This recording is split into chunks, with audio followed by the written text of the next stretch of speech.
নিজের জবান থেকে স্বীকার করেছে আমার বাবাকে সে খুন করেছে, আমার বাবাকে হত্যা করেছে। আমার হত্যার বিচার চাই, যুবককে দিয়ে আমার বাবার হত্যার বিচার করে দেন। যুবক বিচারের জন্য দাবি করলো। বৃদ্ধার ছেলে যুবকের কাছে বলল, তোমার কোনো পাওনা, তোমার কোনো কিছু দাবি আছে কিনা? বলল, তোমাদের বলে কোনো লাভ হবে না, এই বিচার তো করবে আমিরুল মুমিনিন হযরত ওমর রাদিয়াল্লাহু তাআলা আনহু। ওমরের কাছে আমাদের করতে হবে, তোমাকে বলে কোনো লাভ নাই, তোমাদের বলে কোনো লাভ হবে না। ওমর রাদিয়াল্লাহু তাআলা আনহু বলল, ঠিক আছে, আমার সাথে বলো তোমার কোনো দাবি আছে নাকি? বললাম, আমিরুল মুমিনিন, আমি এই জমিন থেকে নিষ্পাপ হয়ে কবরে যেতে চাই। আমি চাই আমাকে হত্যা করে ফেলেন, এটা আমার কোনো দুঃখ নাই, কারণ আমি আসামি। আজকের এই আদালতে আমি একজন খুনির আসামি হয়ে গেছি। কিয়ামতের ময়দানে এই খুনের দায়ে আমি জাহান্নামে যেতে চাই না, আমাকে বিচার করা দেন।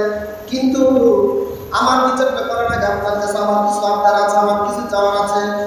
আমি এই জমিনে চলে এসেছিলাম আমার রাসূলের জিয়ারতের উদ্দেশ্যে। আমার জিয়ারত হলো না, আমি জিয়ারত করিয়া ভাবছিলাম কিছু বাণিজ্য করে আমার দেশে ফিরে যাব। আমি একজন ইহুদির কাছ থেকে কিছু অর্থ নিয়ে এসেছিলাম বাণিজ্যের জন্য। আমি ব্যবসা করব, ইহুদিকে আমার সেই ব্যবসার পাওনা টাকাটা বুঝিয়ে দেব।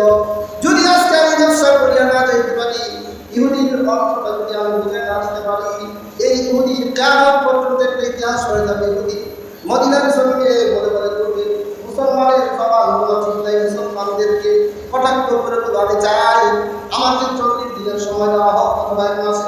আমি এই ইহুদির অর্থের টাকাটা আমি তার কাছে ফেরত দিয়ে তার কাছ থেকে ভাবছি আবার আমি মদিনায় ফিরে আসবো। এই মামলাটা 1 মাসের সময়ের জন্য মুলতবি করা হোক। কথা যুক্তি আছে না নাই? কারণ ইহুদি তো এত খারাপ না, এই পৃথিবীতে সর্বপ্রথম মিথ্যার মুখ থেকে জবান থেকে কথা শুরু করেছে ইহুদিরা, মিথ্যা বলতে হবে। ইহুদি জাতি এত খারাপ, পবিত্র কোরআনে অনেক জায়গায় ইহুদিদের কথা চলে এসেছে। ওরা একটু সুযোগ পায় নাই, মানুষের ক্ষতি করার চেষ্টা করে। ওদের কাজই হলো রক্তাক্ত করা, ওদের কাজই হলো মুসলমানদেরকে, বিভিন্ন মানুষদেরকে তাদের মতের সাথে যদি না মিলে ওদের ক্ষতি করা। তা আমি তো ইহুদির সাথে আমার একটা ব্যবসা ছিল। এই ইহুদি যদি আমার অর্থটা ফিরে না পায়, আমি যে তার কাছ থেকে টাকা দিচ্ছি আমার বাড়ির কেউ যাবে না, সে তো বইলে বেড়াবে, 10 টাকা নিলে 20 টাকার কথা বলে বেড়াবে। আমি চাই এই ঋণটা আমি তাকে পরিশোধ করে আবার আমি মদিনায় আসবো, আমার গলা কাটে আপনি বিচার করে দিবেন। সুবহানাল্লাহ।